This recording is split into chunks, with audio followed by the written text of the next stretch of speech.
Κυρίες και κύριοι, αγαπητές φίλες και φίλοι, απόψε είναι Τρίτη, 23 Μαΐου του 2023. Οι εκλογές τελείωσαν, κάναμε 2 αναφορές για τις εκλογές μόνον, επειδή έπρεπε να πούμε και κάτι, να αναφερθούμε λίγο και στα θέματα που σχετίζονται με τα εξωτερικά, δεν πρόκειται να ξαναγίνει. Είπαμε ότι το κανάλι, η εκπομπή μάλλον, γιατί ο Σταύρος κάνει πολιτικές εκπομπές, η εκπομπή έχει ειδικό σκοπό, είναι αφιερωμένη μόνο στα θέματα εξωτερικής πολιτικής και άμυνας και τα διεθνή θέματα, οπότε δεν ασχολούμαστε με τα εσωτερικά, κομματικά, πολιτικά, εκλογές κτλ.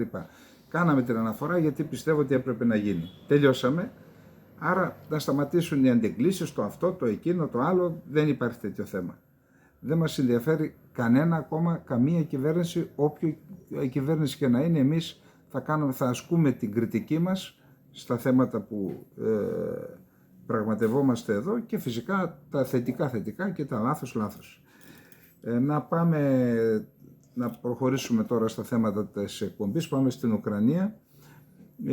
Η ρητορική για τον Μπαχμούτ συνεχίζεται, αντικρουόμενες οι απόψεις του ενός και του άλλου.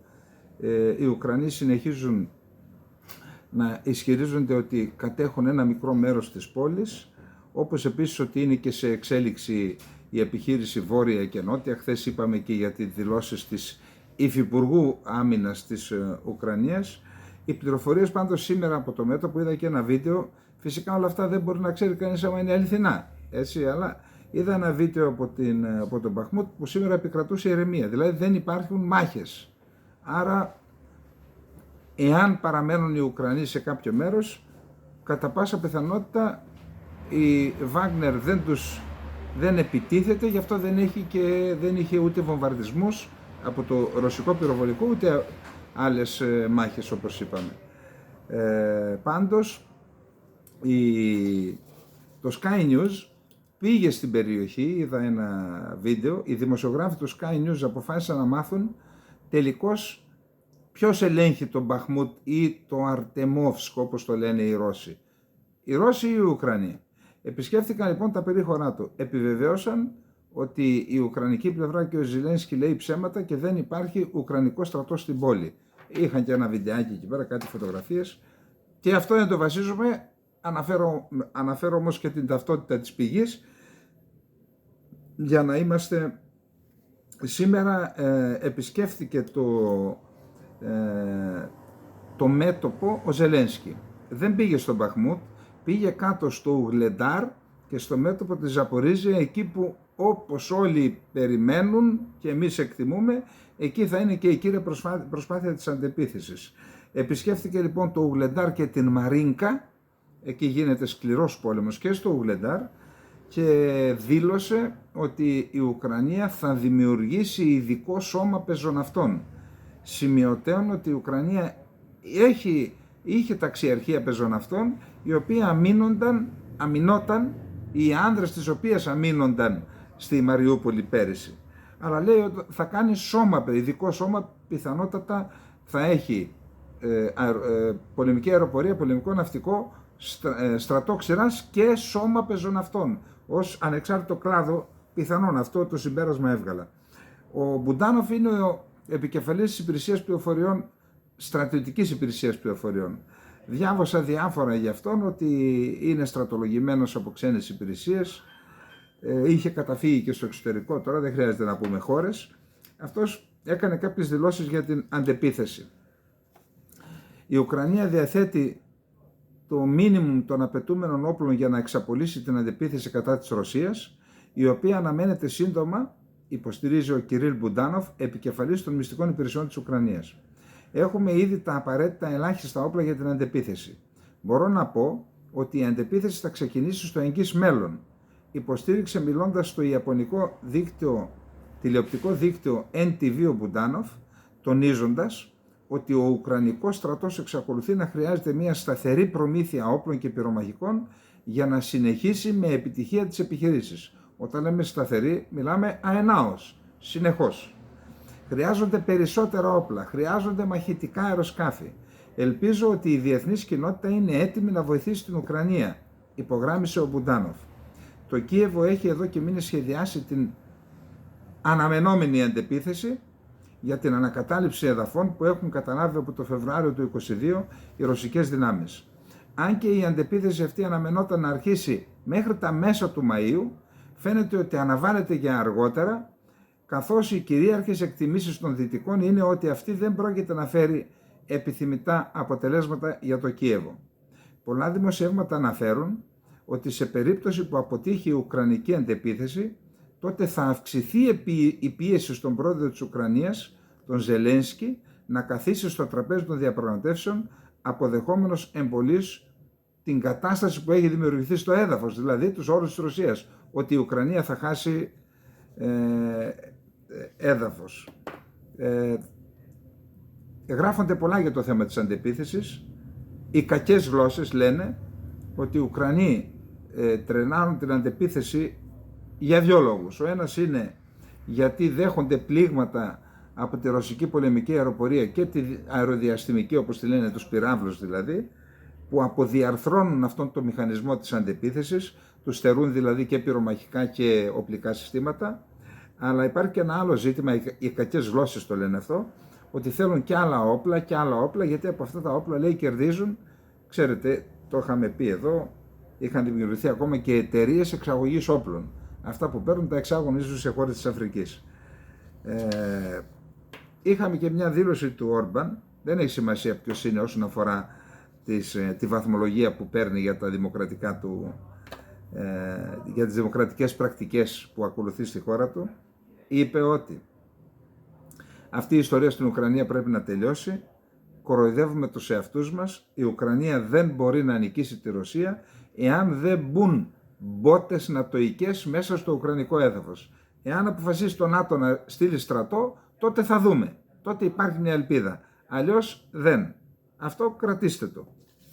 Και δεν είναι άποψη, αυτή είναι άποψη κατά πάσα πιθανότητα που την σχημάτισε παίρνοντας και σχετικά χαρτιά από τις υπηρεσίες, τις αρμόδιες υπηρεσίες του κράτους του.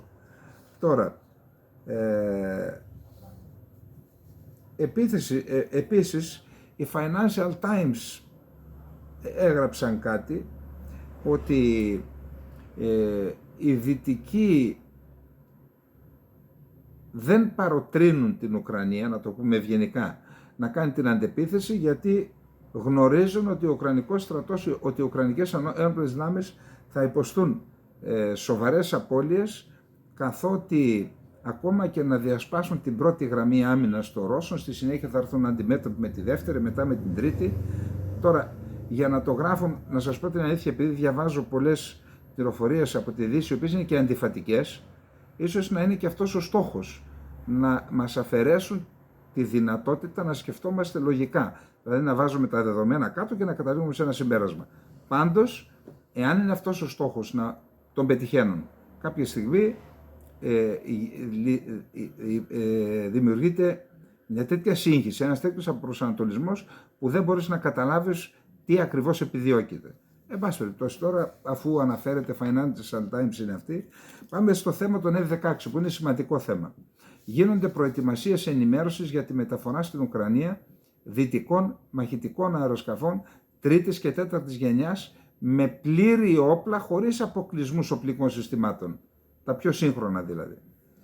Έτσι, εκπρόσωπος του γερμανικού κόμματος CDU και απόστρατος συνταγματάρχης Ρόντριχ Κιζεβέντερ πιστεύει ότι η Γερμανία πρέπει να μεταφέρει στην Ουκρανία πυράβλους αεροσκαφών μεγάλου βελληνικούς Taurus Kept 350 με βεληνικές που να φτάνει μέχρι τα 500 χιλιόμετρα. Ως εταίροι της Ουκρανίας πρέπει τώρα να προχωρήσουμε σε ρήξη και να παράσχουμε στην Ουκρανία ό,τι μπορεί να χρησιμοποιήσει στη μάχη συνδυασμένων όπλων, και αυτό είναι επιτρεπτό σύμφωνα με το διεθνές δίκαιο, είπε ο Κιζεβέτερ. Κατά τη γνώμη του, δεν πρέπει να υπάρχουν άλλες κόκκινες γραμμές. Η Ουκρανία πρέπει να λάβει όλα τα όπλα που χρησιμοποιεί το ΝΑΤΟ. Επίσης, ορισμένες χώρες συμπεριλαμβανομένες της Πολωνίας έχουν αρχίσει ήδη να εκπαιδεύουν Ουκρανούς πιλότους για τα F-16, δήλωσε ο Ζωζεφ Μπορέλ, επικεφαλής διπλωματίας της Ευρωπαϊκής Ένωσης. Σημείωσε μάλιστα ότι η Ουκρανία θα λάβει σύντομα τα μαχητικά αεροσκάφη. Η Ολλανδία μπορεί να γίνει η πρώτη χώρα που θα μεταφέρει F-16 στην Ουκρανία, γράφει το Πολίτικο, επικαλούμενο τον Γιούρι Σακ, σύμβουλο του Υπουργού Άμυνας της Ουκρανίας. Επίσης, ο Ολλανδός Υπουργός Εξωτερικών Χόπκε Χέκστρα επιβεβαίωσε ότι οι Ουκρανοί πιλότοι θα εκπαιδευτούν σύντομα για να πετάξουν τα F-16. Μια πολύ σημαντική αναφορά για τα F-16, πραγματικά η καλύτερη που έχω βρει και έχω διαβάσει μέχρι τώρα, είναι μια αναφορά, ένα άρθρο δηλαδή του Πολίτικο, το οποίο αποκαλύπτει ότι ο Biden αποκάλυψε, για πρώτη φορά δήλωσε ότι οι Ηνωμένες Πολιτείες δίνουν άδεια για εκπαίδευση στα F-16, όμως αποκάλυψε πληροφορίες ότι αυτό είχε συζητηθεί από τον Απρίλιο και στο Υπουργείο Άμυνας των Ηνωμένων Πολιτειών και στο State Department και στο Λευκό Οίκο, και πριν γίνει η σύνοδος στην κορυφή της G7 στην Ιαπωνία, είχαν λάβει την τελική απόφαση, την οποία και ανακοίνωσε ο Biden στην Χιροσίμα. Σύμφωνα με το δημοσίευμα λοιπόν, οι ΗΠΑ άρχισαν να εξετάζουν το σενάριο της εκπαίδευσης Ουκρανών πιλότων στη χρήση μαχητικών F-16 πολύ πριν από τη Σύνοδο Κορυφής. Ασχέτως εάν έδιναν μέχρι τότε διαβεβαιώσεις ότι δεν υπάρχει τέτοιο θέμα. Όπως αναφέρει το Πολίτικο, ο ρόλος του Υπουργού Εξωτερικών Άντονι Μπλίνκεν υπήρξε καθοριστικός για να πείσει τον Biden να αλλάξει τη θέση του, αν και μέχρι τώρα ο Biden για αυτά τα θέματα έπαιρνε την άποψη του Υπουργού Άμυνας. Αμερικανοί αξιωματούχοι υποστηρίζουν ότι οι πιθανές παραδόσεις μαχητικών αεροσκαφών στο Κίεβο θα κλιμάκωνε τη σύγκρουση και θα ανάγκαζε τη Ρωσία να αντιδράσει. Αυτή ήταν η βασική άποψη. Ο Μπλίνκεν όμως ήταν αυτός που είπε ότι σε μια σειρά από βήματα κάναμε και δεν αντέδρασε η Τουρκία. Λέει ότι θα αντιδράσει και δεν αντιδρά. Και έτσι πίστηκε, λέει το άρθρο, πίστηκε ο Biden να πει το ναι. Στο θέμα των F-16, το θέμα των F-16 συζητήθηκε στη συνάντηση της ομάδας επαφής του Απριλίου που έγινε στο Ραμστάιν, γι' αυτό σας είπα από τον Απρίλιο. Όπως αναφέρεται, οι Υπουργοί Άμυνας των κρατών μελών αυτής της ομάδας επαφής ζήτησαν από τον Υπουργό Άμυνας τον ΗΠΑ, τον Λόιτ Όστεν, να τους επιτραπεί να εκπαιδεύσουν τους Ουκρανούς πιλότους F-16, γιατί είπαμε ότι υπάρχει το θέμα του πιστοποιητικού τελικού χρήστη. Ο Όστεν λοιπόν έθεσε το θέμα στο Συμβούλιο Ασφάλειας του Λευκού Οίκου, το οποίο αποφάσισε ομόφωνα να πει ναι. Και έτσι την παραμονή της Συνόδου ο Biden είπε το ναι. Υπάρχουν λοιπόν, το ζήτημα αυτό θα υλοποιηθεί σε δύο στάδια. Λοιπόν, στο πρώτο στάδιο είναι η εκπαίδευση, προσέξτε, σε αεροσκάφη τέταρτης γενιάς. Τι σημαίνει αυτό? Ότι θα τους δώσουν Viper, αυτά δηλαδή που εξυγχρονίζεται να πάρει και η Ελλάδα, δεν θα τους δώσουν τα Block 30 ή τα Block 50, Block 52, θα τους δώσουν τα πιο εξελιγμένα, με τα εξελιγμένα ραντάρ και με τα οπλικά συστήματα. Λοιπόν, πρώτα θα ολοκληρωθεί η εκπαίδευση σε αεροσκάφη τέταρτης γενιάς και συνέχεια θα προχωρήσουμε στην παράδοση. Την προσέγγιση αυτή των δύο σταδίων συζήτησε ο Τζέικ Σάλιβαν, σύμβουλος Εθνικής Ασφάλειας του Λευκού Οίκου, με αξιωματούχους της Μεγάλης Βρετανίας, της Γαλλίας και της Γερμανίας, και τη μετέφερε τηλεφωνικά σε συναδέλφους του από την Ολλανδία και την Πολωνία. Άρα με 5 χώρες στην Ευρώπη μίλησε. Στις 11 Μαΐου ο Σάλιβαν ενημέρωσε τον πρόεδρο Biden ότι οι σύμμαχοι στηρίζουν την αμερικανική πρόταση. Στη συνέχεια ο Biden ανακοίνωσε στη συνέντευξη τύπου μετά τη Σύνοδο Κορυφής της G7 ότι η Δύση θα αρχίσει να εκπαιδεύει Ουκρανούς πιλότους να χρησιμοποιούν μαχητικά τέταρτης γενιάς, συμπεριλαμβανομένου του F-16, του Viper δηλαδή. Υπενθυμίζεται ότι οι ΗΠΑ έχουν ανάψει πράσινο φως στους συμμάχους να στείλουν F-16 στην Ουκρανία. Ένα σημαντικό θέμα. Να πούμε επίσης ότι η Αυστριακή Υπουργός Άμυνας, η κυρία Κλόντια Τάνερ, είπε ότι η Αυστρία δεν πρόκειται να δώσει όπλα στη Ρωσία. Το CNN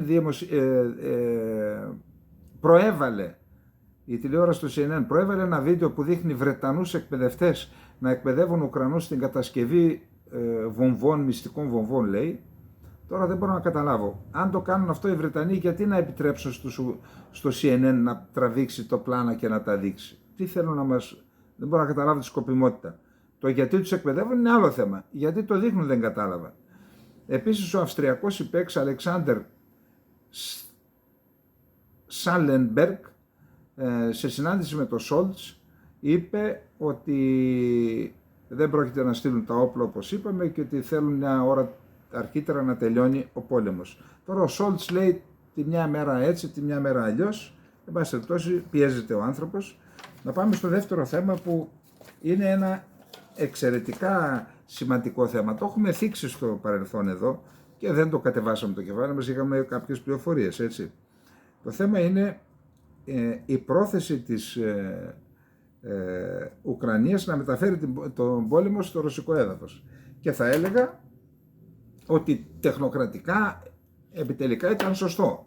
Δηλαδή είχε διαρρεύσει, αν θυμάστε, ένα σχέδιο του Κιέβου να καταλάβει ορισμένες πόλεις μέσα στη ρωσική επικράτεια και στη συνέχεια να έχει και η Ουκρανία ένα διαπραγματευτικό χαρτί στα χέρια της και να πει εντάξει, φύγε εσύ από τα δικά μου, να φύγω και εγώ από τα δικά σου. Αυτό έγινε προχθές λοιπόν. Στην περιφέρεια Μπελγκορόντ, ορισμένα τμήματα των Ουκρανικών ενόπλων δυνάμεων, δολιοφθορείς, η Ουκρανία το αρνείται, η Ρωσία λέει ότι ήταν Ουκρανοί, μπήκαν στην περιοχή του Μπελγκορόντ σε κάποια χωριά, τα κατέλαβαν. Ο Περιφερειάρχης είπε τον κόσμο από τις γύρω περιοχές να εκενώσουν την περιοχή, να φύγουν για να αρχίσουν οι βομβαρδισμοί. Εν πάση περιπτώσει έγινε ένα σοβαρό θέμα, πολύ σοβαρό θέμα. Εντάξει, είχαμε δηλώσεις που είπαν ότι δεν θα γίνει έκτακτη σύγκληση του Συμβουλίου Ασφαλείας της Ρωσίας, αλλά εν πάση περιπτώσει είναι ένα πολύ σοβαρό θέμα. Δηλαδή δημοσιεύματα, όχι δεκάδες, εκατοντάδες. Τι λένε γι' αυτό οι Ουκρανοί, επαναλαμβάνω, λένε παρακολουθούμε εμείς με ενδιαφέρον τα τεκτενόμενα. Τα δημοσιεύματα της Δύσης λένε ότι ήταν Ρώσοι αντικαθεστωτικοί αυτοί που κατέλαβαν για να κάνουν αντιπολίτευση στον Πούτιν και να μην ήταν, δημιούργησαν μια μεγάλη εντύπωση. Αν ήταν, είναι ένα θέμα που πρέπει να απασχολήσει τη Μόσχα. Να δούμε τι είπε ο Πεσκόβ για το θέμα. Προκαλεί βαθιά ανησυχία αυτή η ενέργεια στην περιοχή του Μπέλγκοροντ και απαιτεί μεγάλη προσπάθεια από εμάς, είπε ο Πεσκόβ. Η ειδική επιχείρηση συνεχίζει για να αποτρέψει αυτό να συμβεί στο μέλλον. Δηλαδή λέει ότι εμείς κάναμε την επιχείρηση αυτή για να μην έχουν τη δυνατότητα να μπαίνουν μέσα στο ρωσικό έδαφος οι Ουκρανοί. Δημιουργούμε μια ζώνη ασφαλείας στην ουσία. Το Κρεμλίνο απάντησε επίσης σε ερώτηση σχετικά με τους εθνικούς Ρώσους που επιτέθηκαν στον Μπελγκορόντ. Είπαμε αυτό που είπαν οι Δυτικοί, ότι ήταν Ρώσοι την καταγωγή. Πρέπει να προχωρήσουμε από το γεγονός ότι είναι όλοι Ουκρανοί μαχητές. Το απέρριψε δηλαδή αυτό. Ο Μετβέντεφ είπε για το θέμα, το καθεστώς του Κιέβου και οι χορηγοί τους, η ΗΠΑ, Ευρωπαϊκής Ένωσης και Μεγάλη Βρετανία, ευθύνονται για την τελευταία επίθεση στην περιοχή Μπέλγκοροντ της Ρωσίας, δήλωσε σήμερα ο αναπληρωτής πρόεδρος του Συμβουλίου Ασφαλείας της Ρωσίας, Δημήτρη Μετβέντεφ. Οι ισχυρισμοί ότι η Ουκρανία δεν βρίσκεται πίσω από την εισβολή μιας ομάδας δολιοφθορέων στο έδαφος της Ρωσικής Ομοσπονδίας δεν είναι αληθινοί, τόνισε ο Μετβέντεφ. Όσο και αν λέτε στο Κίεβο ότι δεν έχουν καμία σχέση με τέτοιες επιθέσεις δολιοφθοράς, όλα αυτά είναι ένα απόλυτο ψέμα. Η ευθύνη για αυτούς ανήκει στο καθεστώς του Κιέβου και τελικά στους χορηγούς του στο εξωτερικό της χώρας που προανέφερε. Είναι η Ουάσιγκτον και οι χώρες της Ευρωπαϊκής Ένωσης, μαζί με χώρες όπως η Βρετανία. Αυτοί έχουν την άμεση ευθύνη της εισβολής στο έδαφος της Ρωσίας. Ακούστε, δεν ξέρουμε ποιος εισέβαλε. Αν εισέβαλαν Ουκρανοί, ή αν είναι όντως αντικαθεστωτικοί Ρώσοι, ή αν ήταν Ρώσοι που κατοικούν στην Ουκρανία και εισέβαλαν από την Ουκρανία. Δεν ξέρουμε. Ούτως ή άλλως πάντως είναι ένα πολύ σοβαρό θέμα και εκεί που η Ρωσία είχε ένα μέτωπο να υπηρετήσει, τώρα αναγκάζεται να πάρει έκτακτα μέτρα με συνοριοφύλακες, πιθανόν και με στρατόιδα, πετούσαν και αεροπλάνα και ελικόπτερα για να χτυπήσουν αυτούς που είχαν εισβάλει στο έδαφος. Πάνε να πει ότι αυτό που είχε υπολογιστεί είτε για να καταλάβουν έδαφος και να το κρατήσουν, είτε για να αναγκάσουν τη Ρωσία να διοχετεύσει κάποιες δυνάμεις, να προσανατολίσει κάποιες δυνάμεις εκεί, Ο σκοπός αυτός πέτυχε. Ένα άλλο θέμα πάλι σε σχέση με την Ρωσία, οι εξαγωγές ενεργειακών πόρων από τη Ρωσία προς την Κίνα πρόκειται να καταγράψουν αύξηση σε ετήσια βάση το 2023 κατά 40%. Τόνισε σύμφωνα με το πρακτορείο Interfax ο αντιπρόεδρος της ρωσικής κυβέρνησης αρμόδιος για ζητήματα ενέργειας Αλεξάνδερ Νόβακ. Ο Ρώσος αναπληρωτής πρωθυπουργός σημείωσε ακόμη ότι η Κίνα και η Ρωσία συζητούν παροχή κινέζικου τεχνολογικού εξοπλισμού στην Ρωσία. Τι εννοεί ο ποιητής? Τώρα ίσως μία από τις σημαντικότερες ειδήσεις της απόψινής εκπομπής. 15 μήνες αφότου διέταξε την εισβολή του ρωσικού στρατού στην Ουκρανία, δεν υπάρχει η παραμικρή ένδειξη εξασθένησης του Προέδρου της Ρωσίας Βλαντιμίρ Πούτιν, όπως το βλέπει τουλάχιστον η Υπηρεσία Πληροφοριών της Γερμανίας. Δεν είναι διακριτές ρογμές σε αυτό που ο επικεφαλής της BND, Υπηρεσία Πληροφοριών Εξωτερικού της Γερμανίας, Ομοσπονδιακή Υπηρεσία Πληροφοριών, Μπρούνο Κάλε, χαρακτήρισε τη Δευτέρα σύστημα του Πούτιν, στο σύστημα εξουσίας του Πούτιν δεν υπάρχουν ρογμές μετά από 1,5 χρόνο πόλεμο. Αυτά είπε στη διάρκεια ομιλίας του στην Ομοσπονδιακή Ακαδημία Πολιτικής Ασφάλειας του Βερολίνου, ο διοικητής της BND. Η Ρωσία εξακολουθεί πάντα να βρίσκεται σε θέση να διεξαγάγει πόλεμο μακράς διαρκείας, χάρη ιδίως στους εκατοντάδες χιλιάδες επιστράτους που εντάχθηκαν στις ένοπλες δυνάμεις της, προειδοποίησε ο Κάλε, κάτι που αφορά επίσης την παραγωγή όπλων και πυρομαχικών στη χώρα. Έχει, λέει, καταρχάς μια οικονομία που δεν έχει καταρρεύσει, έχει επιστράτους, έχει βιομηχανία όπλων και πυρομαχικών. Άρα μπορεί να συνεχίσει και το σύστημα εξουσίας του Πούτιν δεν έχει ρογμές. Ερωτηθείς πότε ακριβώς η BND γνώριζε για τον πόλεμο, είπε ο Κάλε διάφορα εκεί. Κάλε δεν είναι καλεντερίδης, έτσι, το Κάλε δεν... Είπε ότι 14 μέρες πριν είχαμε στοιχεία, τον ρώτησαν μήπως νιώθετε ως υπηρεσία πληροφοριών ότι υστερείτε απέναντι σε άλλες υπηρεσίες που ήξεραν από πριν για το πότε ακριβώς θα γίνει η εισβολή. Έκανε μια ευφυή απάντηση, έδωσε ότι δεν υπάρχει τέτοιο θέμα.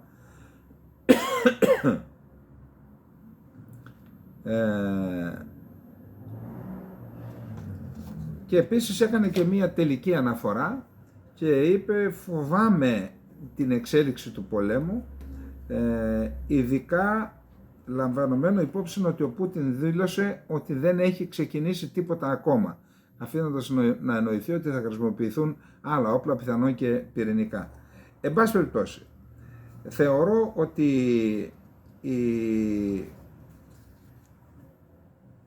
η δήλωση αυτή του Γερμανού, θεωρώ του διοικητή της Υπηρεσίας Πληροφοριών, ότι η Ρωσία μπορεί να συνεχίσει να διεξάγει πόλεμο και δεν έχει αποδυναμωθεί ούτε το σύστημα εξουσίας, αλλά ούτε και οι μηχανισμοί που εμπλέκονται στον πόλεμο, είναι σημαντική. Το λέει ο διοικητής της Υπηρεσίας Πληροφοριών μιας μεγάλης χώρας, το λέει σε ένα ακροατήριο που είναι σχετικό με τις πληροφορίες και με την ασφάλεια, και είναι ένα μήνυμα για να δημοσιευτεί που πηγαίνει παντού. Τελειώνεται με αυτή την ιστορία και θα δούμε στο τέταρτο θέμα τι λέει ο Κίσιγκερ γι' αυτό. Λοιπόν, πάμε στο επόμενο θέμα που είναι πραγματικά, να πω, περίεργο. Λοιπόν, ακούστε. Υπάρχει ένας δημοσιογράφος ο οποίος είναι πολυβραβευμένος στις Ηνωμένες Πολιτείες. Είναι ο Σέιμουρ Χέρσκ. Αυτός έχει κάνει τρομερές αποκαλύψεις για το Βιετνάμ, για τον Νίξον, για το σκάνδαλο του Νίξον. Έχει γράψει, έχει ένα blog στο οποίο έχω εγγραφεί, μπορείτε να εγγραφείτε, είπαμε ότι δεν κρύβουμε τις ανοιχτές πηγές μας, έτσι. Άρα, αν δείτε Seymour Hersh, αν χτυπήσετε στο διαδίκτυο, έχει ένα blog, μπορείτε να εγγραφείτε και να στέλνει ειδοποιήσεις, να διαβάζετε τα άρθρα του. Και μάλιστα όσοι θέλουν να έχουν ειδική μεταχείριση πληρώνουν ένα μικρό ποσό για να μπαίνουν και σε πράγματα που δεν μπορούν να διαβάσουν άλλοι. Λέει λοιπόν ο Χέρς ότι κάτι μαγειρεύεται στην Ουκρανία. Δεν θα διαβάσουμε όλο το άρθρο, μπορείτε, το έχουμε βάλει και στο Infogromlo, μπορείτε να το δείτε. Στηρίζεται σε άρθρο της Washington Post, σε απόρριτα έγγραφα που είχε διαρρεύσει εκείνος ο εθνοφρουρός από τη Βοστόνη, θα θυμάστε,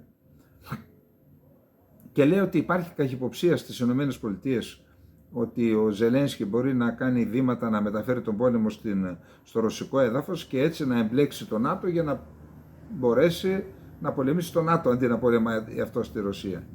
Εν πάση περιπτώσει, για να δούμε ορισμένα κομμάτια από το άρθρο του.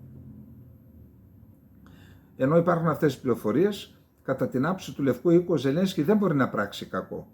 Ωστόσο, η επιθυμία του Ζελένσκι να μεταφέρει τον πόλεμο στη Ρωσία μπορεί να μην είναι ξεκάθαρη στον πρόεδρο Biden και στους συμβούλους εξωτερικής πολιτικής στο Λευκό Οίκο, αλλά είναι σε εκείνους της αμερικανικής κοινότητας πληροφοριών, αυτοί που κάνουν τις υποκλοπές δηλαδή.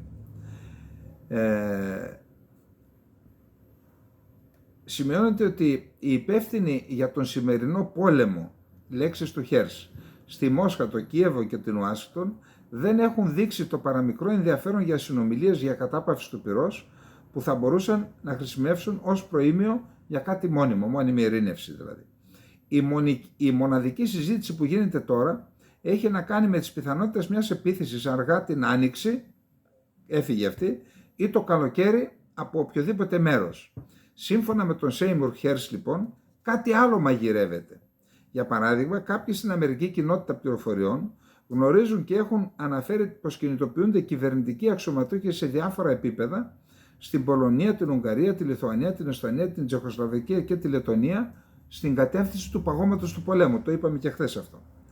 Αυτές οι χώρες είναι όλες σύμμαχοι της Ουκρανίας και δηλωμένοι εχθροί του Πούτιν. Παρ' όλα αυτά υπάρχει αυτή η κίνηση. Στην κορυφή αυτής της πυραμίδας λοιπόν είναι η Πολωνία, η ηγεσία της οποίας δεν φοβάται πλέον το ρωσικό στρατό, αλλά ήσυχα παροτρύνει το Ζελένσκι να βρει έναν τρόπο να τερματίσει τον πόλεμο, ακόμη και να παραιτηθεί ο ίδιος, αν χρειαστεί, και να επιτρέψει να ξεκινήσει η διαδικασία ανοικοδόμησης του έθνους του. Ο Ζελένσκι παραμένει σταθερός στις θέσεις του, σύμφωνα με υποκλοπές και άλλα στοιχεία γνωστά εκτός της κεντρικής υπηρεσίας πληροφοριών, αλλά αρχίζει να χάνει την υποστήριξη των γειτόνων του, των χωρών που σας είπα.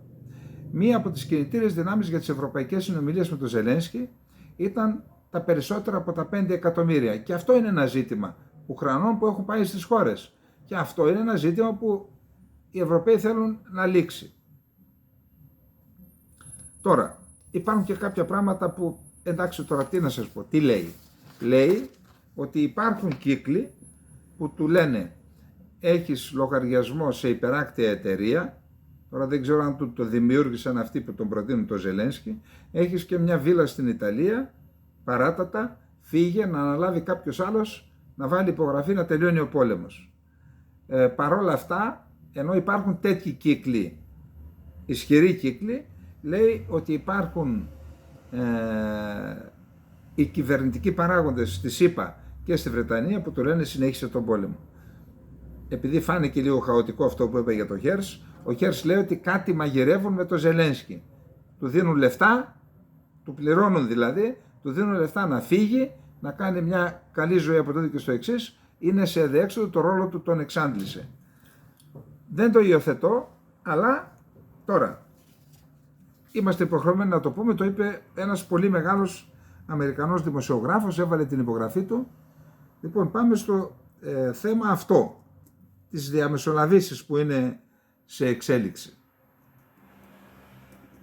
Λοιπόν, ο Κίσιγκερ είπαμε ότι συμπληρώνει έναν αιώνα ζωής, είναι μια μεγάλη φυσιογνωμία, έχει νοητική διάβια, ενάργεια, ο λόγος του είναι, φαίνεται ότι έχει τη δυνατότητα να παρακολουθεί τα τεκτενόμενα και είπε ότι σύμφωνα με την εκτίμησή του στο τέλος του τρέχοντος έτος θα πάμε σε ειρηνευτικές συνομιλίες, εννοώντας ότι θα τελειώσει ο πόλεμος. Το κρατάμε αυτό και το συναξιολογούμε.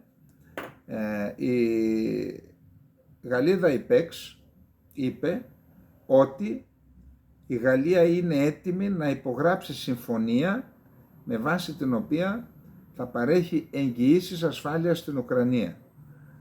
Αυτό γιατί υπόθηκε τώρα? Γιατί είναι σε εξέλιξη ένα σχέδιο νατοϊκό να παρασχεθούν εγγυήσεις ασφάλειας, αφού δεν μπορούν να κάνουν μέλος στην Ουκρανία υπό το φόβο του παγκοσμίου πολέμου, να παρασχεθούν με βάση συμφωνίες εγγυήσεις ασφάλειας στην Ουκρανία για να σταματήσει τις πιέσεις να γίνει μέλος στο ΝΑΤΟ, που αυτές οι εγγυήσεις ασφάλειας κατά πάσα πιθανότητα να έχουν σχέση και με το τέλος του πολέμου, που δεν ξέρουμε. Ο Ζελένσκι επιμένει και λέει ότι εμείς, θα δείτε παρακάτω, δεν πρόκειται να καθίσουμε στο τραπέζι και να συζητήσουμε κανένα σχέδιο που δεν περιλαμβάνει την πλήρη αποχώρηση των ρωσικών στρατευμάτων. Για να δούμε λοιπόν την αφρικανική πρωτοβουλία, που πραγματικά έχει ενδιαφέρον. Για πρώτη φορά έχουμε και στοιχεία.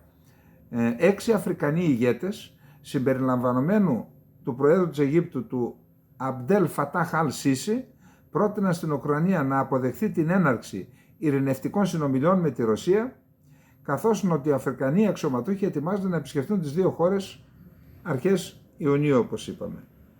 Η ειρηνευτική πρωτοβουλία περιλαμβάνει, εκτός από τον Αιγύπτιο πρόεδρο, τον πρόεδρο της Ζάμπια Χακέντε Χιτσίλεμα, τον πρόεδρο της Δημοκρατίας του Κονγκό Ντένις Σάσου Γκουέσο και τον πρόεδρο της Ουγκάντα Γιοουέρι Μουσεβένι.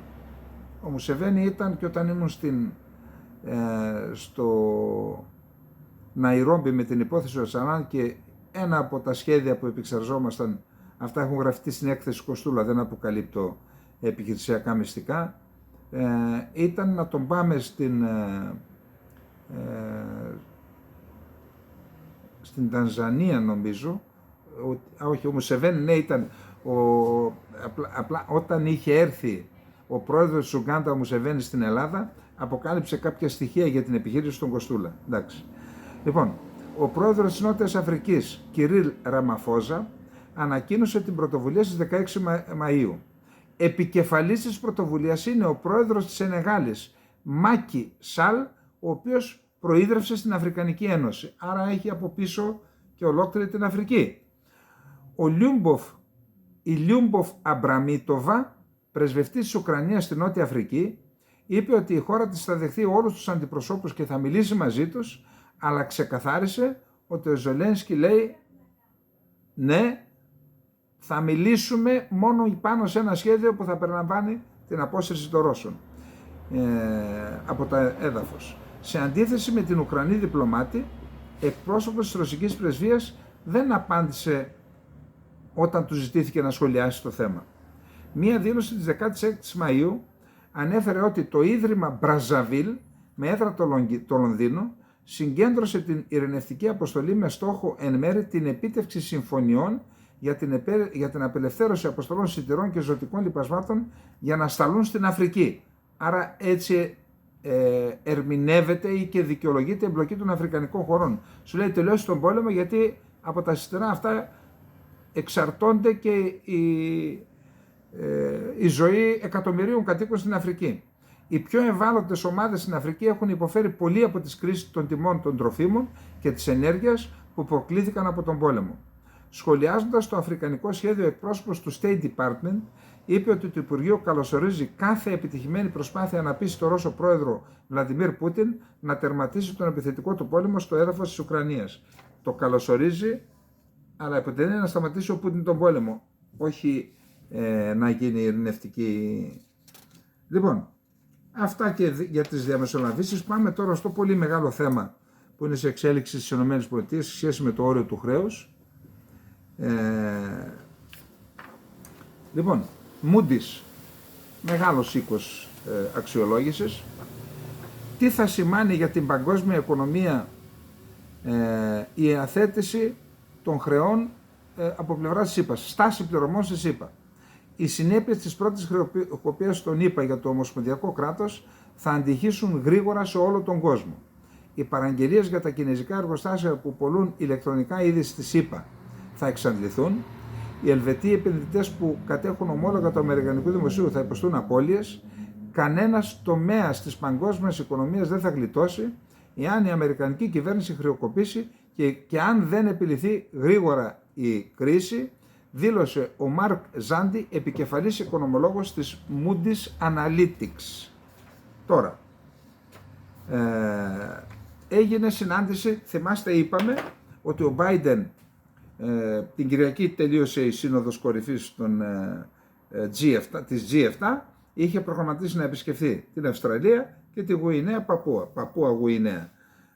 Ακύρωσε το ταξίδι για να γυρίσει εσπευσμένα Δευτέρα στην Ουάσιγκτον να συναντηθεί με τον πρόεδρο της Βουλής των Αντιπροσώπων, τον Μακάρθι, τον Ρεπουμπλικάνο. Οι Ρεπουμπλικάνοι ελέγχουν τη Βουλή, η Δημοκρατική τη Γερουσία, για να βρεθεί μια λύση για το ζήτημα της αύξησης του ορίου χρέους με βάση το οποίο μπορεί να δανείζεται το αμερικανικό δημόσιο.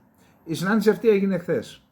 Ομολογεί ο Biden ότι τουλάχιστον σε επίπεδο ύφους ήταν μια καλή συνάντηση, άρα το χάσμα παραμένει. Λοιπόν, προσέξτε, είναι πολύ σημαντικό το θέμα, για να μην καθόμαστε τώρα και διαβάζουμε και μας λέτε και ότι δεν θέλετε διαβάσματα, να σας πω μόνο το ζουμί. Οι Ρεπουμπλικάνοι ζητούν συγκεκριμένες περικοπές δαπανών σε βάθος δεκαετίας. Δηλαδή, για να βάλουν την υπογραφή τους πρέπει να υπάρχει ένα σχέδιο που λέει αυξάνουμε το όριο χρέους της κυβέρνησης των ΗΠΑ, αλλά υπό την προϋπόθεση ότι θα έχουμε περικοπές δαπανών σε αυτόν και σε αυτόν τον τομέα σε βάθος δεκαετίας. Όμως τι θα σημάνει αυτό? Αυτό θα σημάνει στην ουσία δημιουργία προβλημάτων σε συγκεκριμένες κοινωνικές τάξεις και θα πλήξει τον Biden τον ίδιο και θα καταστήσει σχεδόν αδύνατη την επανεκλογή του το 2024. Δηλαδή μπορεί να υπάρχει προσωπική εκτίμηση, μπορεί να υπάρχει και πολιτική σκοπιμότητα εκτός από τα ιδεολογικά των Ρεπουμπλικάνων σε αυτό που γίνεται τώρα. Θέλουν δηλαδή, εντάξει τώρα θα μου πείτε, θα προκαλέσουν τόσο σοβαρό πρόβλημα να καταστρέψουν την οικονομία της χώρας για να... Εγώ δεν πιστεύω ότι μέχρι τις 1 Ιουνίου που είναι ή τέλος πάντων λίγες μέρες μείνανε ότι δεν θα υπογράψουν. Εγώ πιστεύω ότι θα υποχωρήσουν. Αν δεν υποχωρήσουν τότε θα έχουν κόστος οι ίδιοι οι Ρεπουμπλικάνοι. Πάντως το παίζουν μέχρι το τέλος, μήπως πετύχουν κάτι. Ο Biden όμως είπε τόσα χρόνια στην πολιτική, έχω κάνει πολλές διαπραγματεύσεις, ξέρω να διαπραγματεύομαι, θα πετύχω. Δεν έχουμε να πούμε τίποτα άλλο, έχουμε να πούμε μόνο ότι οι καταστροφές θα είναι βιβλικές, δυστυχώς θα την πατήσουμε κι εμείς. Προσέξτε, θα σας πω εδώ τι λέει.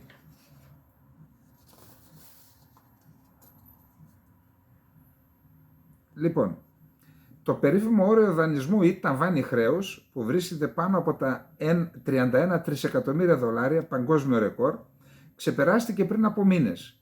Η κυβέρνηση διαχειρίζεται ως εδώ την κατάσταση με λογιστικές διευθετήσεις. Ενώ το ξεπέρασαν, το καλύπτουν με λογιστικές λοβιτούρες. Αν κυρισόταν στάση πληρωμών, οι ΗΠΑ δεν θα ήταν σε θέση να πληρώνουν τοκοχρεωλήσια σε όσους διακρατούν αξιόγραφα του Αμερικανικού Υπουργείου Οικονομικών, που θεωρούνται οι ασφαλέστερες τοποθετήσεις στον κόσμο. Δηλαδή λες ομόλογα του Αμερικανικού Δημοσίου και εδώ λέει δεν θα τα πληρώσει. Δεν θα μπορούν να καταβάλουν μισθούς στους δημοσίους λειτουργούς, συντάξεις στους βετεράνους των ενόπλων δυνάμεων και ό,τι άλλο. Οι συνέπειες για την αμερικανική και την παγκόσμια οικονομία θα ήταν τρομακτικές, προειδοποιούν οι οικονομολόγοι. Παρ' όλα αυτά, πρόσφατα ο πρώην πρόεδρος Ντόναλντ Τραμπ, επίσης σε εκστρατεία ενόψει των εκλογών του 2024, παρότρινε το κόμμα του να οδηγήσει τη χώρα σε στάση πληρωμών αν δεν εξασφαλίσει πελώριες περικοπές δημοσίων δαπανών, οι οποίες θα καταστήσουν ευκολότερη τη δικιά του εκλογή και αδύνατη την επανεκλογή του.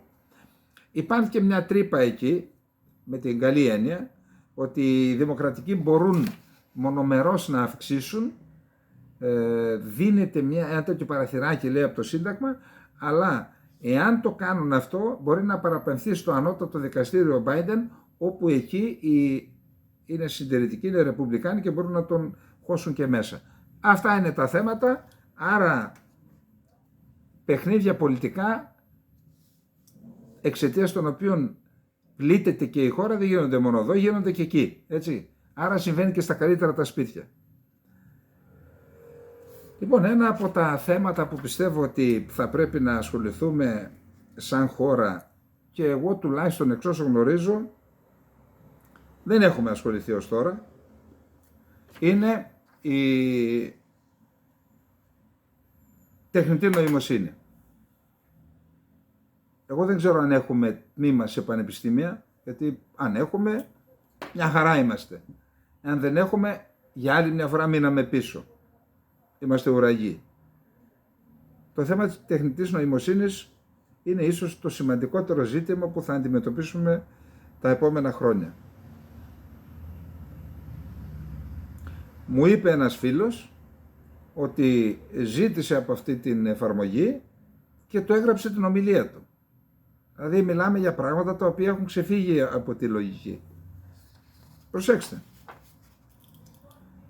Περισσότεροι από 1.000 αξιωματούχοι, ειδικοί, ακαδημαϊκοί και επιχειρηματίες από 51 χώρες και περιφέρειες έλαβαν μέρος στην 7η διοργάνωση του World Intelligence Congress, μιας σημαντικής παγκόσμιας διάσκεψης στον τομέα της τεχνικής νοημοσύνης, που πραγματοποιήθηκε από 18 μέχρι 21 Μαΐου στην πόλη Τιαντζίν στη Βόρεια Κίνα. Εκεί, προσέξτε, υπογράφηκαν επενδυτικές συμφωνίες οικονομικής αξίας περίπου 81 δισεκατομμυρίων γιουάν, δηλαδή 10,76 δισεκατομμυρίων ευρώ, συμπεριλαμβανομένων και 98 σημαντικών προγραμμάτων στον αναφερόμενο τομέα, προγράμματα τεχνητής νοημοσύνης. Οι συμφωνίες των νέων προγραμμάτων περιλαμβάνουν τις αλυσίδες παραγωγής σε βιομηχανικούς τομείς, όπως νέες τεχνολογίες της πληροφορικής, παραγωγή οχημάτων, βιοιατρική, βιομηχανικός εξοπλισμός, νέες μορφές ενέργειας, αλλά και τα τεχνολογικά εξελιγμένα υλικά, σύμφωνα με τους διοργανωτές. Περισσότεροι από 1.000 αξιωματούχοι λοιπόν συμμετείχαν. Δεν ξέρω αν ήταν η Ελλάδα, τώρα δεν είχα χρόνο να μπω μέσα και να διαβάσω. Δηλαδή η Ελλάδα, που κατόρθωσε τον 21ο αιώνα τώρα λόγω Πιερακάκη. Τώρα τον άνθρωπο δεν τον ξέρω, κάποιοι λένε ότι είχε ξεκινήσει από πριν, αλλά ο Πιερακάκης φαίνεται ότι τα έθεσε σε εφαρμογή. Που αντί να πηγαίνουμε να στηνόμαστε για να πάρουμε ένα πιστοποιητικό, το παίρνεις απευθείας πατώντας κουμπιά, ή αυτή ακόμα και η ταυτότητα στο κινητό ή οι ηλεκτρονικές υπογραφές, όλα αυτά, και επερώμαστε στην τεχνητή νοημοσύνη. Δεν ξέρω πού βρισκόμαστε. Αν ξέρει κάποιος, στείλτε μου τίποτα, γιατί ζητάω, γιατί δεν ξέρει κανένας, στείλτε μου κάτι σε ένα σχόλιο ή στην ιστοσελίδα μας στο email, κάποιος που έχει ειδική γνώση, να το διαβάσουμε. Γιατί λέω ότι είναι σημαντικό, θα δείτε τώρα τι έγινε. Λοιπόν, ακούστε. Ο Ισραηλινός στρατός αποκάλυψε ορισμένα από τα αυτόνομα συστήματα που έχουν ήδη αναπτυχθεί με βάση την τεχνητή νοημοσύνη. Το Ισραήλ σκοπεύει να χρησιμοποιήσει τη στρατιωτική του ικανότητα ώστε να γίνει υπερδύναμη στην τεχνητή νοημοσύνη, δήλωσε σήμερα ο Γενικός Γραμματέας του Υπουργείου Άμυνας, προβλέποντας εξελίξεις στον αυτόνομο πόλεμο και βελτιστοποιημένη λήψη αποφάσεων μάχης. Τα βήματα για εκμετάλλευση των ανδέων εξελίξεων στην τεχνητή νοημοσύνη περιλαμβάνουν τη δημιουργία ενός εξειδικευμένου οργανισμού στρατιωτικής ρομποτικής στο Υπουργείο και προϋπολογισμό ρεκόρ για σχετική έρευνα και ανάπτυξη φέτος, δήλωσε ο στρατηγός εν αποστρατεία Εγιάλ Ζαμίρ. Υπάρχουν εκείνοι που βλέπουν την τεχνητή νοημοσύνη ως την επόμενη επανάσταση στη μορφή του πολέμου στο πεδίο της μάχης, δήλωσε ο Ζαμίρ στη Herzliya Conference, ένα ετήσιμο διεθνές φόρουμ για την ασφάλεια. Κατονόμασε τον παραγωγικό προεκπαιδευμένο μετασχηματιστή και την γενική τεχνητή νοημοσύνη ως τους κλάδους βαθιάς μάθησης που συζητούνται από πολιτικές βιομηχανίες τεχνητής νοημοσύνης, οι οποίοι θα μπορούσαν να έχουν εν τέλει στρατιωτικές εφαρμογές. Αυτές, είπε ο Ζαμίρ, περιλαμβάνουν ενδεχομένως την ικανότητα μιας πλατφόρμας να πλήττει κατά σμηνή ή συστημάτων μάχης να επιχειρούν ανεξάρτητα, την ικανότητα να συγχωνεύονται δεδομένα και να λαμβάνονται γρήγορα αποφάσεις σε κλίμακα μεγαλύτερη από ποτέ. Το Υπουργείο αρνήθηκε να πει πόσα λεφτά. Είπαμε προϋπολογισμός ρεκόρ, αλλά δεν είπε πόσα λεφτά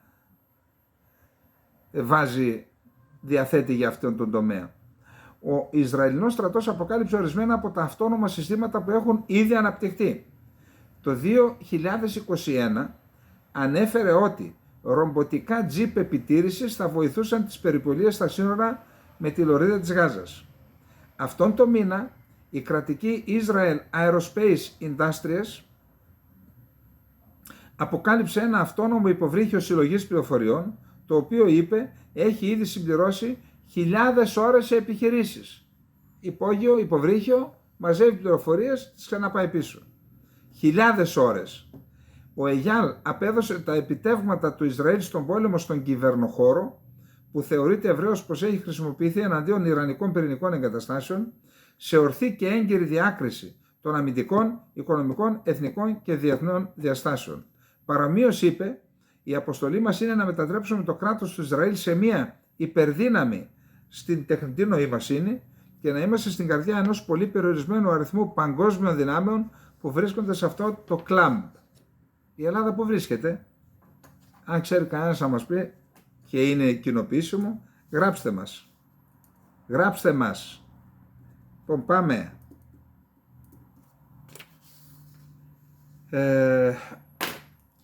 Ο αραβικός κόσμος, είπαμε, άνοιξε τις πόρτες. Ο Άσαντ πλέον μπαίνει στα διπλωματικά σαλόνια, στα διεθνή σαλόνια, τουλάχιστον του αραβικού κόσμου. Μέχρι τώρα πήγαινε μόνο στη Μόσχα και στην Τεχεράνη είχε κανένα ταξίδι, νομίζω. Τώρα λοιπόν άνοιξαν οι πόρτες, πήγε στη Τζέντα και τώρα τον καλούν σε 2-3 μέρες, νομίζω. Στα Εμιράτα γίνεται ένα φόρουμ εκεί. Νομίζω για το κλίμα, νομίζω. Και μάλιστα σε αυτό έχει προσκληθεί και εκπρόσωπος από το Ισραήλ. Δεν ξέρω ποιος θα πάει και αν θα πάει. Ενώ λοιπόν είναι σε εξέλιξη αυτή η διαδικασία, έχουμε δηλώσεις από την Γαλλία, από την Υπουργό Εξωτερικών, την κυρία Κατρίν Κολονά, η οποία είπε ότι θα πρέπει να δικαστεί ο Άσαντ για... Θα σας πω τι ακριβώς είπε και θα σας πω και την άποψή μου για το θέμα. Πρέπει να θυμόμαστε ποιος είναι ο Άσαντ. Είναι ένας ηγέτης που ήταν για πάνω από 10 χρόνια εχθρός του λαού του. Θα πρέπει να θυμόμαστε ότι υπήρξαν εκατοντάδες χιλιάδες νεκροί, να θυμόμαστε τη χρήση χημικών όπλων. Η άρση των ευρωπαϊκών κυρώσεων σίγουρα δεν βρίσκεται στην ημερήσια διάταξη. Δήλωσε εξάλλου, όπως και μία αλλαγή της θέσης Γαλλίας απέναντι και καμία αλλαγή της θέσης Γαλλίας απέναντι στον Σύρο Πρόεδρο. Όσο δεν αλλάζει, όσο δεν δεσμεύεται για τη συμφιλίωση, τον αγώνα κατά της τρομοκρατίας, τον αγώνα κατά των ναρκωτικών, δεν σέβεται τις δεσμεύσεις του, δεν υπάρχει λόγος να αλλάξουμε στάση απέναντί του. Πιστεύω ότι αναπόκειται για αυτόν να αλλάξει, όχι στη Γαλλία να αλλάξει τη στάση της, κατέληξε επικεφαλής της γαλλικής διπλωματίας. Ακούστε, επειδή παρακολούθησα από το Μάρτι που ξεκίνησαν, γιατί είχα και τις πληροφορίες, οι διαδηλώσεις υποκινούμενες, ήταν η Αραβική Άνοιξη τότε. Από αυτούς που έφτιαξαν την Αραβική Άνοιξη, η Τουρκία ήταν ο εμφανής πρωταγωνιστής στην περιοχή, ο Άσαντ άντεξε. Κάποια στιγμή, αν έχουμε χρόνο, θα κάνω μια ειδική αναφορά για ό,τι έγινε στην άντεξε και τι. Ποιος ήταν ο στόχος? Ο στόχος ήταν οι διαδηλώσεις να οδηγηθούν σε ένα αδιέξοδο και να προκαλέσουν, να έχουν τέτοια ένταση και να προκαλέσουν, να υποχρεώσουν τον Άσαντ να χρησιμοποιήσει ένοπλη βία για να τις καταστήλει και έτσι να ξεσπάσει ο εμφύλιος πόλεμος, να έχουμε σκόπιμη φυγή προσφύγων και παρέμβαση της διεθνούς κοινότητας με την κατηγορία της χρήσης πυρηνικών όπλων. Μάλιστα, προτού καν ξεκινήσουν οι διαδηλώσεις, είχαν αρχίσει να φτιάχνουν στο Χατάι, αυτό που γκρεμίστηκε τώρα με το σεισμό, και κάποιους καταβλισμούς για πρόσφυγες. Και είχαν κάνει και ένα χρονοδιάγραμμα να επισκεφτεί η Αντζελίνα Ζολί αυτούς τους καταβλισμούς. Και προτού αρχίσουν, ο Άσαντ, επειδή πιθανόν ήξερε το σχέδιο, δεν χρησιμοποίησε βία, όμως 10.000 Σύριοι έφυγαν από τη Συρία και πήγαν σε αυτόν τον καταβλισμό. Επαναλαμβάνω, προτού ξεκινήσει ο πόλεμος. Έχω τα ντοκουμέντα όλα αυτά. Και η Ζολί, αφού την είχαν βάλει στο πρόγραμμα, πήγε εκεί να δει τους πρόσφυγες. Αυτοί οι πρόσφυγες τους είχαν τάξει για να φύγουν από τα σπίτια τους, ότι θα πάτε στην Ευρώπη, θα ζείτε σε καλά σπίτια. Όταν είδαν ότι δεν υπάρχει κάτι τέτοιο, οι μισοί ξαναγύρισαν στην. Εν πάση περιπτώσει, όσο προχωρούσαν οι μήνες, μοιράστηκαν όπλα στους διαδηλωτές, έριξαν με όπλα οι διαδηλωτές εναντίον των δυνάμεων ασφαλείας και τότε ξεκίνησε ο ένοπλος αγώνας και είναι ένας πόλεμος που ξεκίνησε με σχεδιασμό από τη Δύση.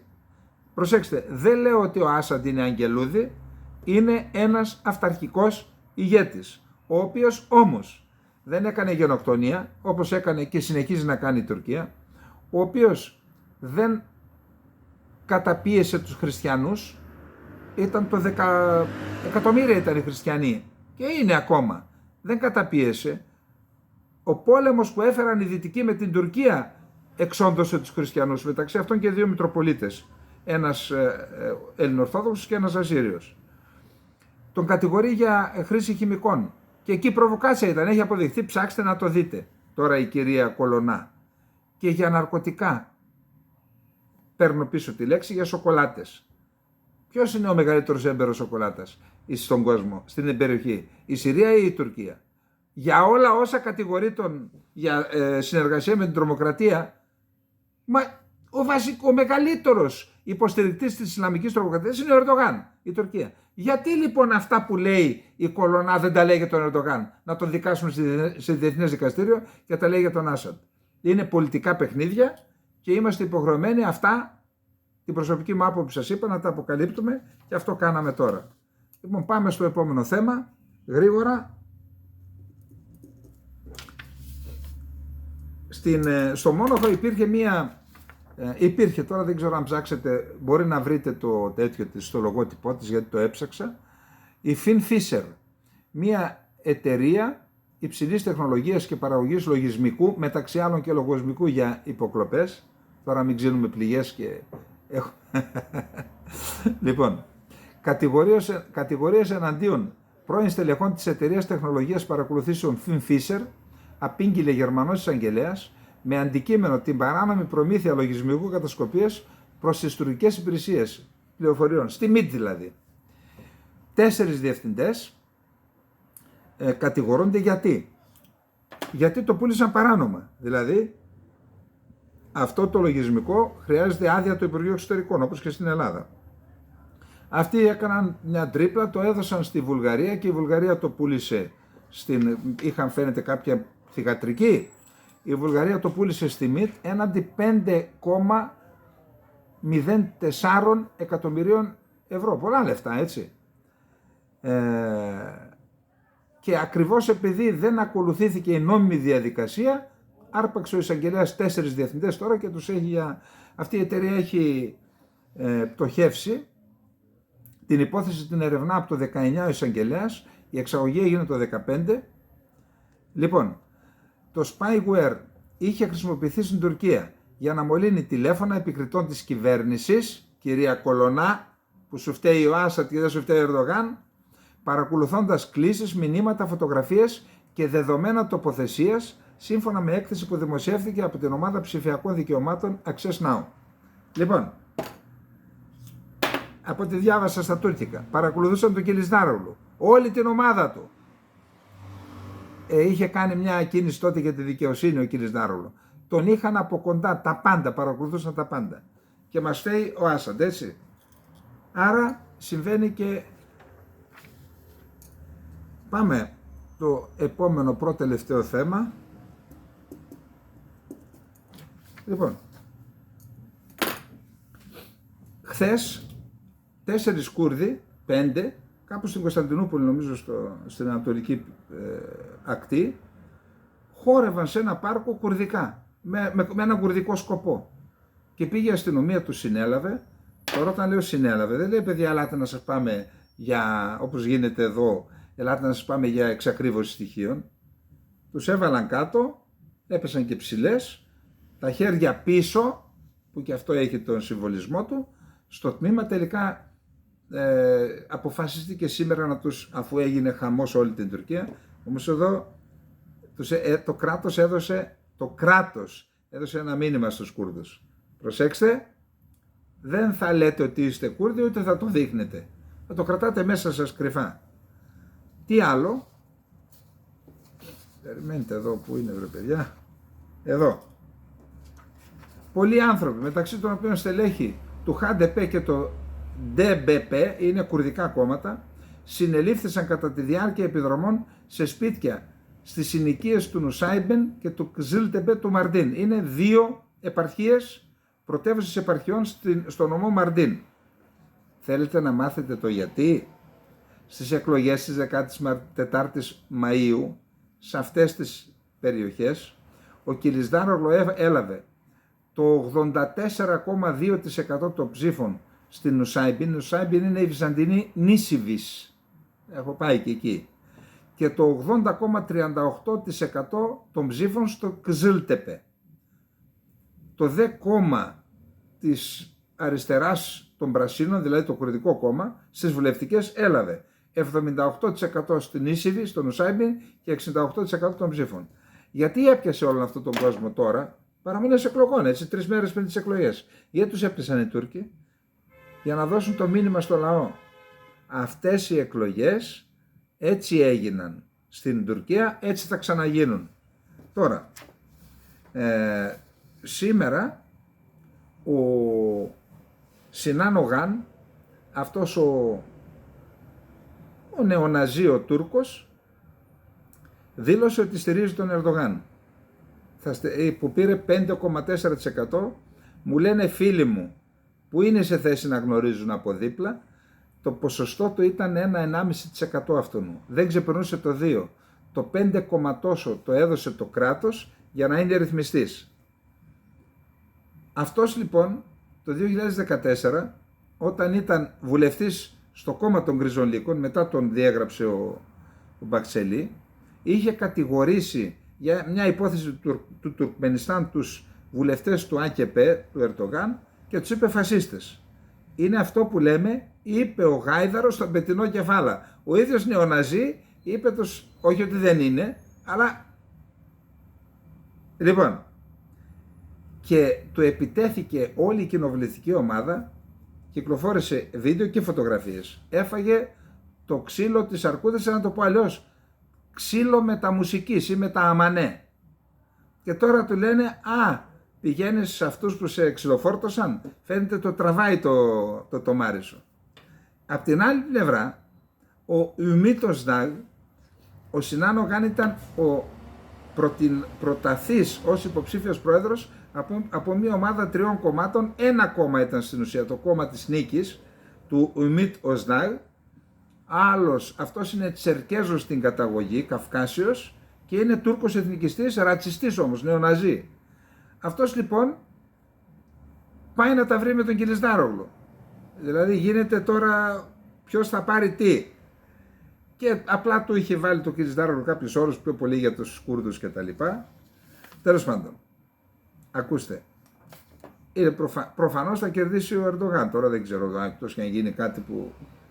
Αλλά θα πρέπει να καταλάβουμε και να κατανοήσουμε ότι είναι σε εξέλιξη στην Τουρκία η δημιουργία ενός νεοναζιστικού παύλα ισλαμιστικού κράτους, με το οποίο την μεγαλύτερη δυσκολία για να συνεννοηθεί θα έχει η Ελλάδα. Για αυτούς που λένε ότι να κάνουμε το παράθυρο ευκαιρίας, να το κάνουμε πόρτα. Να δείτε τώρα τι πόρτα θα γίνει. Λοιπόν, καταρχάς επανέρχονται στη ρητορική των νησιών και σήμερα, 4 μέρες πριν τις εκλογές, δοκίμασαν δεύτερη δοκιμαστική εκτόξευση του πυράβλου τυφώνας, Ταϊφούν, οι Τούρκοι, Η εκτόξευση έγινε το πρωί στις 6:44. Ο φορέας, ο τροχοφόρος που είχε πάνω του αυτά τα λεγόμενα κάνιστρα που είχε μέσα τον πύραυλο, πήγε στο αεροδρόμιο, νεοκατασκευαστένα αεροδρόμιο, μέσα στη θάλασσα του Ευξήνου Πόντου, στην ακτή. Στο Ρίζεο, είναι των νομών Ριζέου και Αρδίν, για αυτούς τους δύο νομούς να έχουν το δικό τους αεροδρόμιο. Ένα κατασκευαστικό θαύμα. Μετά το αεροδρόμιο Κερασούντας και Κωτιόρων. Το ίδιο έκανε και εκεί ο Ερντογάν, και η πατρίδα του. Το εκτόξευσαν από εκεί.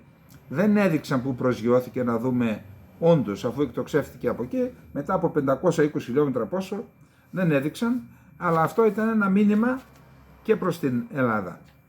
Εντάξει. Και εγώ αναρωτιέμαι αν έχουμε τεχνητή νοημοσύνη. Ποια τεχνητή νοημοσύνη?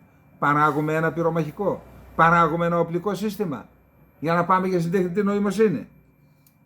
Λοιπόν, πάμε στο επόμενο θέμα μας, το τελευταίο. Σαν σήμερα, 23 Μαΐου του 2006, ένας Τούρκος χειριστής εμβόλισε, σκότωσε δηλαδή τον σμηναγό Κώστα Ηλιάκη. Θα διαβάσουμε κάποια πράγματα γι' αυτό. Απλά ακούστε. Έγινε κάπου εκεί στη Ρόδο. 2 τουρκικά ήταν, 2 ελληνικά. Ο Τούρκος, για να λέμε την αλήθεια, δεν ξέρω αν το έκανε, γιατί κανονικά υπήρχε σοβαρότατος κίνδυνος να πέσει και ο ίδιος, έτσι. Άρα, εν πάση περιπτώσει, άσχετα άμα το ήθελε δεν το ήθελε, έπεσε ο Ηλιάκης και σκοτώθηκε. Για να δούμε λίγο το ιστορικό και θα επανέλθω στο θέμα. 17 χρόνια συμπληρώνονται σήμερα από την ημέρα όπου ο σμηναγός Κωνσταντίνος Ηλιάκης έχασε τη ζωή του στη θαλάσσια περιοχή της Καρπάθου, έπειτα από αερομαχία μεταξύ ελληνικών και τουρκικών αεροσκαφών. Τις 23 Μαΐου 2006 ο Ηλιάκης, ο οποίος υπηρετούσε στην 343 μοίρα Αστέρι της 115 πτέρυγας μάχης, αεροπορική βάση Σούδας στο ακροτήρι Χανίων, κλήθηκε μαζί με συνάδελφό του υποσμηναγό να προβεί στην αναγνώριση σχηματισμού τουρκικών αεροσκαφών που εκτελούσε αποστολή αεροφωτογράφησης των αντιαεροπορικών συστημάτων S-300 που είναι εγκατεστημένα στην Κρήτη. Ο τουρκικός σχηματισμός αποτελούνταν από ένα RF-4, ένα Phantom φωτογραφικό και 2 συνοδευτικά F-16. Η συνάντηση των 2 σχηματισμών έγινε δυτικά της Καρπάθου. Στην προσπάθειά του να προσεγγίσει το RF-4 για να καταγράψει συριακό αριθμό και τύπο ατρακτηδίων, ο Ηλιάκης παρεμποδίστηκε από το ένα εκ των τουρκικών F-16, ο πιλότος του οποίου άρχισε να εκτελεί κλειστούς ελιγμούς σε απόσταση μερικών δεκάδων μέτρων μπροστά από το ελληνικό μαχητικό, επιχειρώντας να προκαλέσει ακόμα και την κατάρριψή του. Δυστυχώς, οι ελιγμοί του Τούρκου πιλότου είχαν σαν αποτέλεσμα την πρόσκληση του αεροσκάφους του στο πρόστιο μέρος του ελληνικού μαχητικού και τον ακαριαίο θάνατο του Ηλιάκη.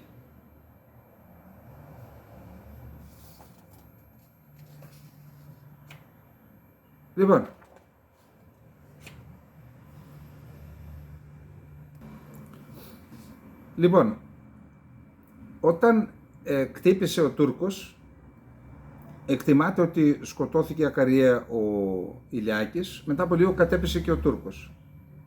Ο Τούρκος όμως έκανε χρήση του μηχανισμού εκτείναξης, άνοιξε το αλεξίπτωτό του και τον διέσωσε ένα παναμέζικο πλοίο. Ξεκίνησε επιχείρηση διάσωσης, όπως καταλαβαίνετε, και πάνω στο παναμέζικο πλοίο προσγειώθηκαν 2 ελικόπτερα, διάσωσε ένα ελληνικό και ένα τουρκικό. Εκεί λοιπόν θα μπορούσε και θα έπρεπε, κατά την άποψή μου, η ελληνική ομάδα να συλλάβει τον Τούρκο πιλότο, να τον φέρει στην Ελλάδα και σε ένα δικαστήριο να πει τι έκανες παιδί μου, γιατί έκανες επικίνδυνους ελιγμούς και ό,τι απόφαση έβγαζε στο δικαστήριο. Εκεί λοιπόν ήρθαν σε επαφή και οι αρχηγοί ΕΘΑ, νομίζω ο Χινοφώτης και ο Σκιώκ τότε, ήρθαν σε επαφή, έβγαλε πιστόλι η τουρκική ομάδα για να πάρει και εν πάση περιπτώσει δεν ξέρω τι ακριβώς διημήθη, κάναμε πίσω εμείς και πήραν τον Τούρκο πιλότο.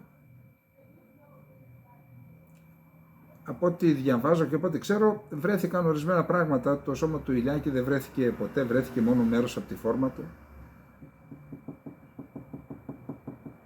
Δηλαδή, οι Τούρκοι έκαναν μια επιθετική επιχείρηση να φωτογραφίσουν τους ελληνικούς S-300.